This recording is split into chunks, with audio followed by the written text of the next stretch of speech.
The sun is high, the asphalt outside is radiating heat, and the air is heavy with humidity. You walk into the grocery store looking for relief and see a giant pile of watermelons stacked near the entrance. Some are large, some are small, some are round, some are long, and from the outside they all look exactly the same, just a massive wall of green stripes. So you do what most people do. You walk up to the bin, look at them for a few seconds, and just grab the biggest one. Or maybe the one right on top because it's the easiest to reach. Or maybe the one that simply feels right in that exact moment. Then you carry it home. You carefully clear out a shelf, put it in the refrigerator, and close the door. You wait all day for it to get cold, just anticipating that first crisp, refreshing bite to cut through the summer heat. And that evening, you finally cut it open. But as the knife splits the rind, your heart sinks. The flesh is pale, the texture is grainy, and it tastes completely watered down. And somehow, despite weighing 20 pounds, it's not sweet at all. It feels like a total waste of time, money, and effort. Most people think choosing a good one is just a game of luck. They treat it like a lottery, assuming you win some and you lose some, and there's really no way to tell what you're getting until the blade goes through. In Japan, they see it differently. Because in a country where fruit is treated almost like an art form, shoppers have spent generations learning how to spot a good one before a knife ever touches the rind. To understand this, you have to realize that in Japan, fruit isn't just a casual snack you toss into a shopping cart without thinking. It's a deeply respected part of the culture.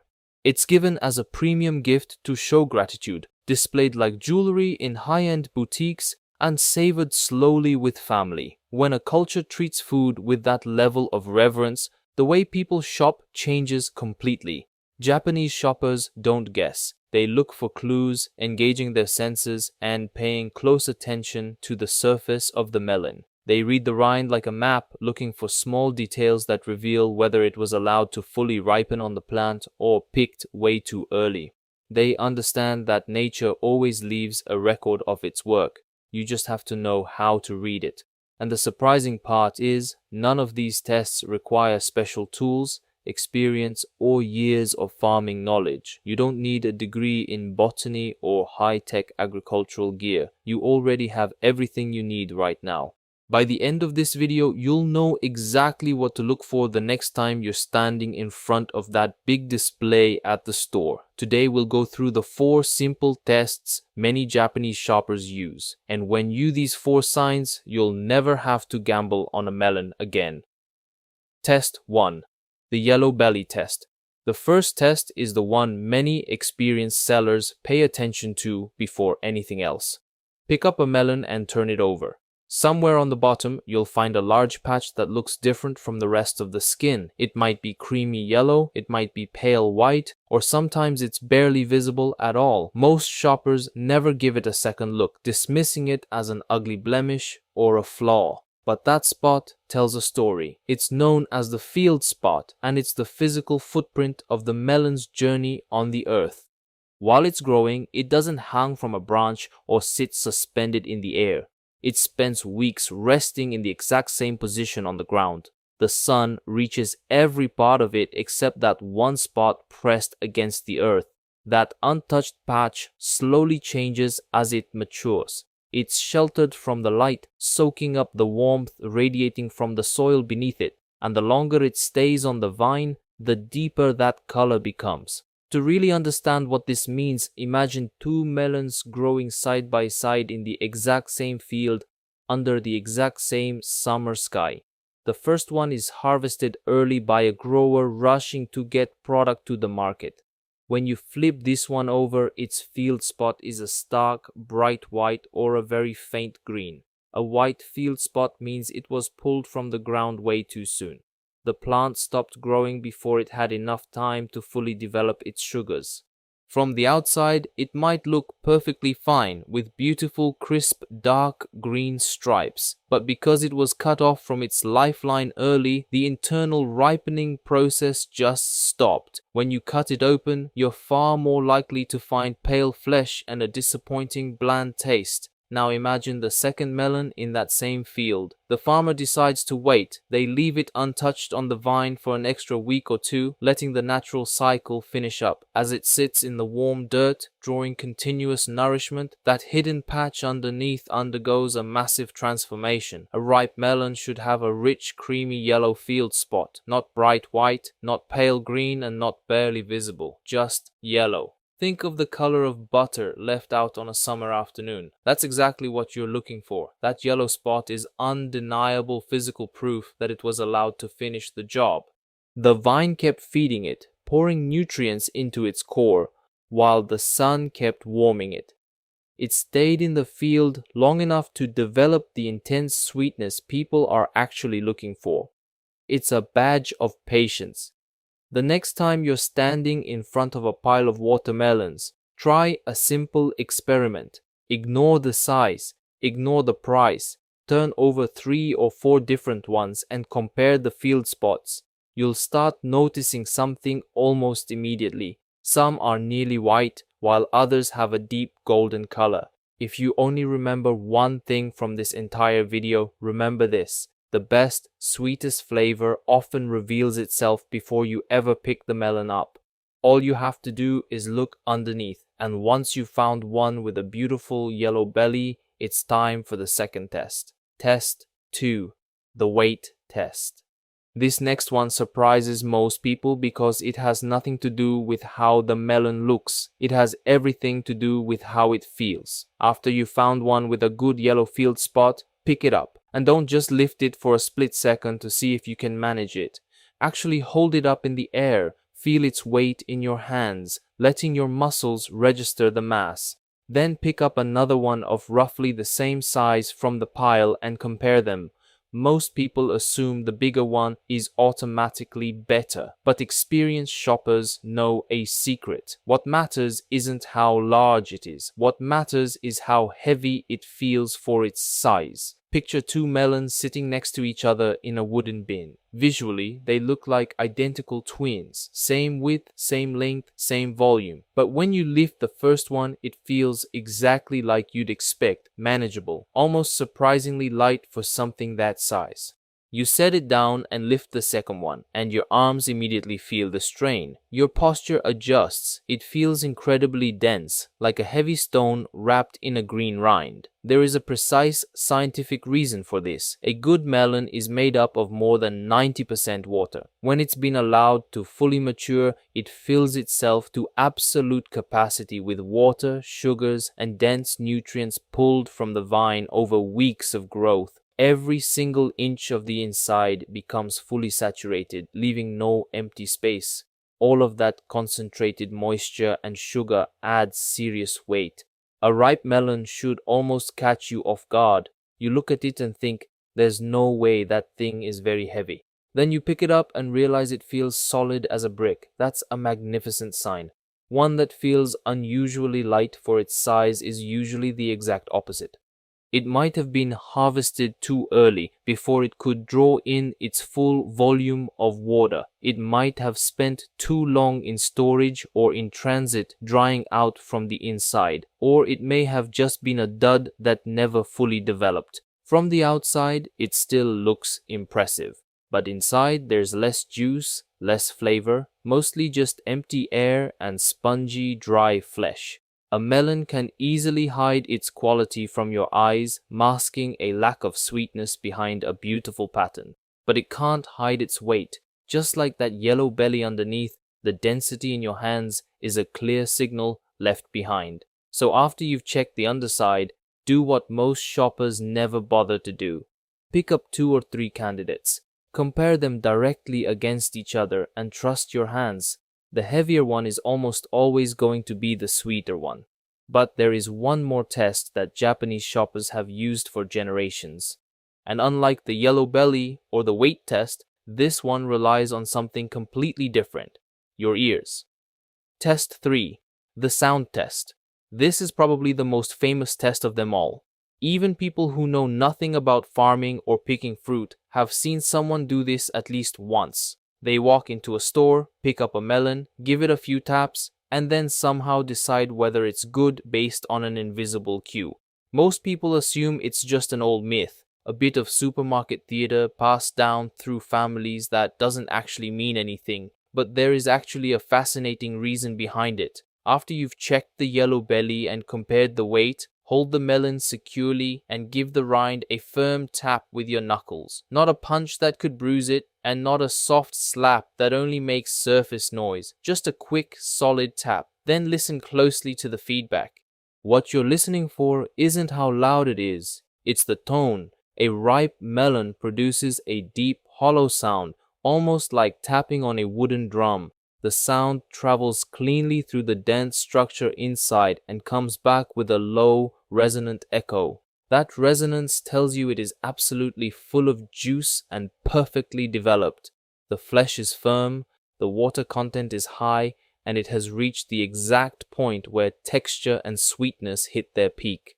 The sound waves bounce off the taut, juice-filled cells inside, creating a clean musical vibration. An unripe one often sounds entirely different. Instead of that deep, hollow tone, it produces a flatter, duller thud, as if the inside is packed too tightly.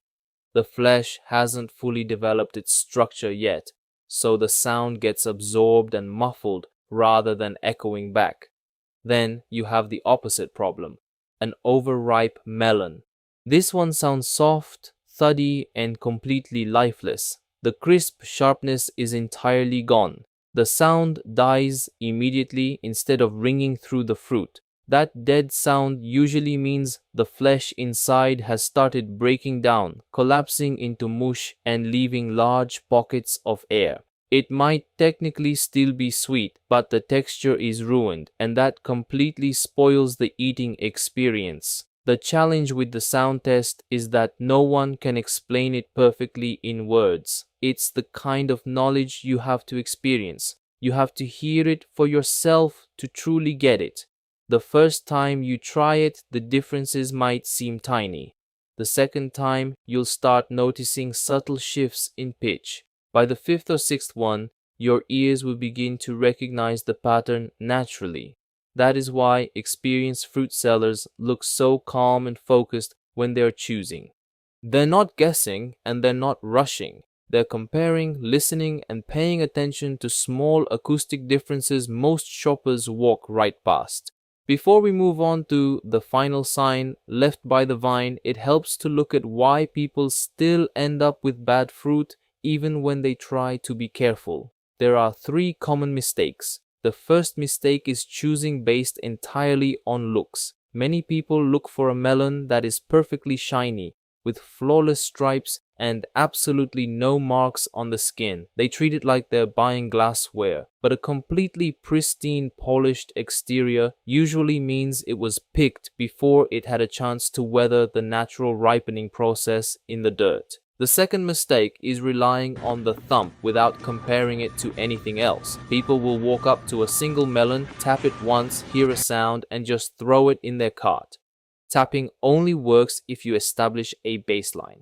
You need to tap a few different ones to train your ears to hear the contrast between a dull thud and a resonant drum echo. The third mistake is ignoring the stem area completely.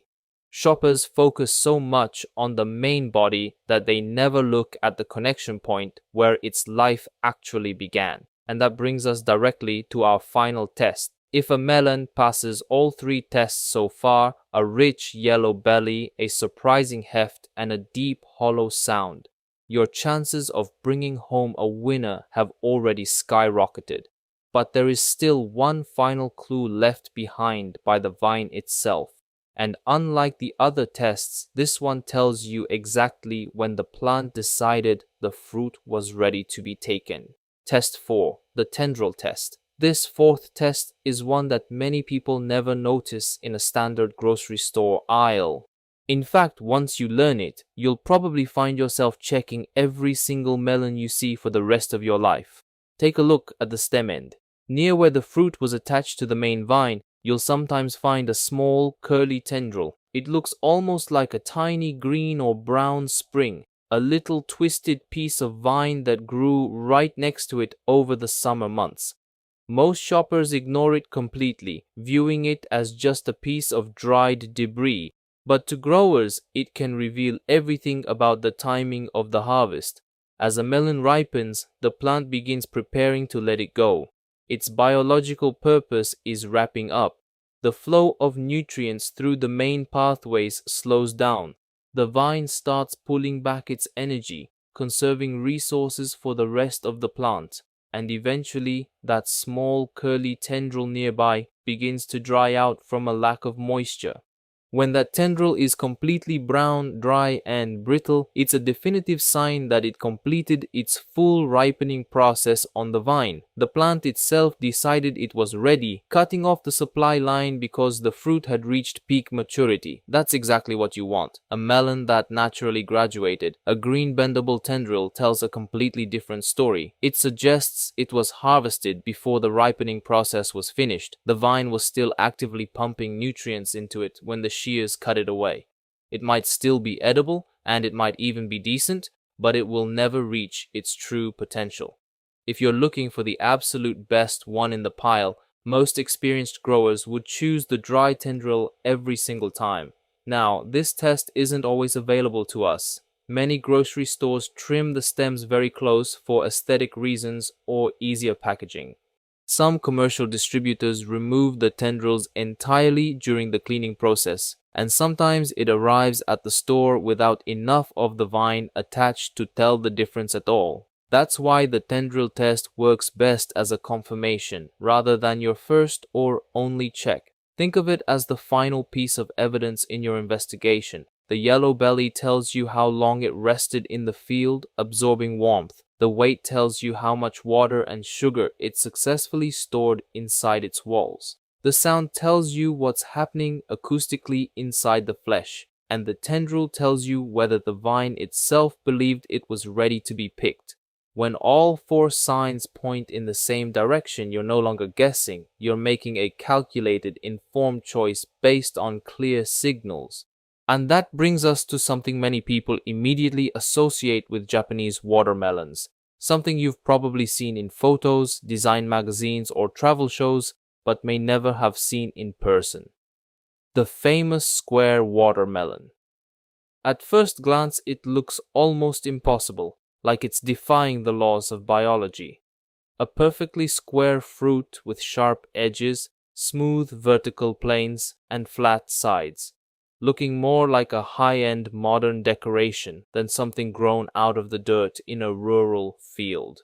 But the process behind creating them is surprisingly simple and requires no genetic modification at all. While the melon is still very young, small, and flexible on the vine, farmers carefully place it inside a rigid, transparent box made of glass or reinforced plastic.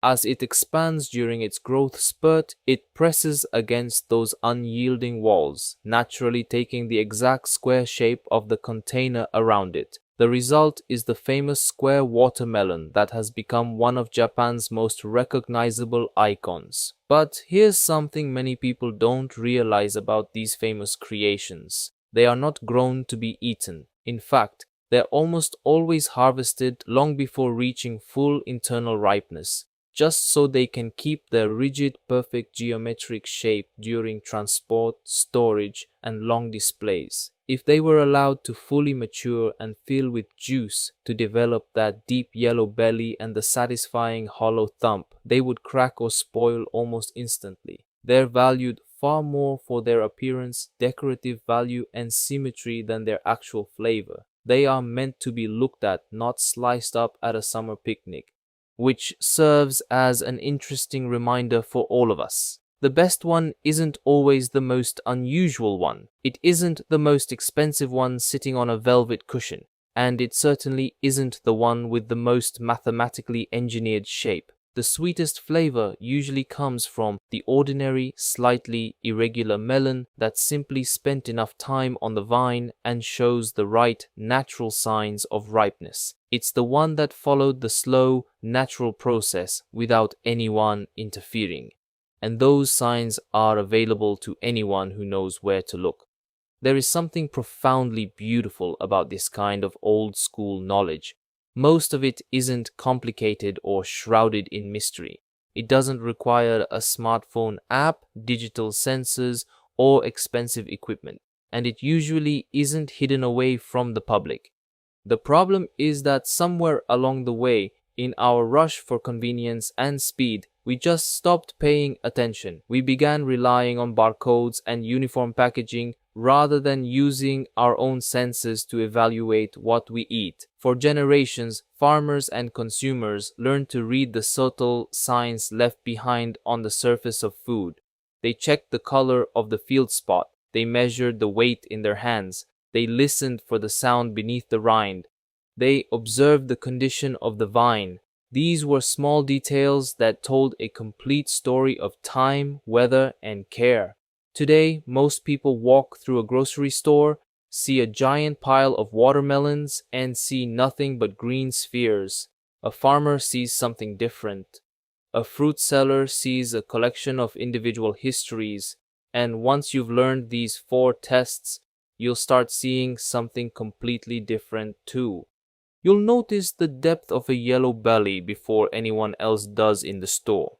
You'll instinctively compare the weight of 2 melons. You'll pause and listen for that distinct hollow drum sound. You'll check the tendril near the stem, and without even realizing it, you'll be doing exactly what experienced growers and traditional shoppers have done for generations. You won't be guessing anymore.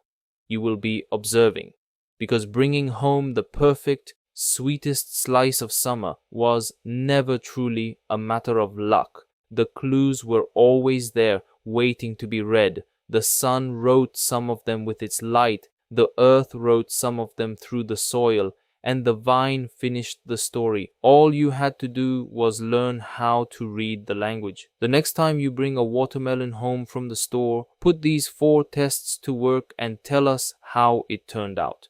Pay attention to the texture, the juice, and the sweetness, and see if the old ways held true. And if you enjoyed learning this simple piece of traditional wisdom, subscribe to the Japanese way. Because sometimes the best solutions aren't new at all. They're simply the ones people forgot. Until next time.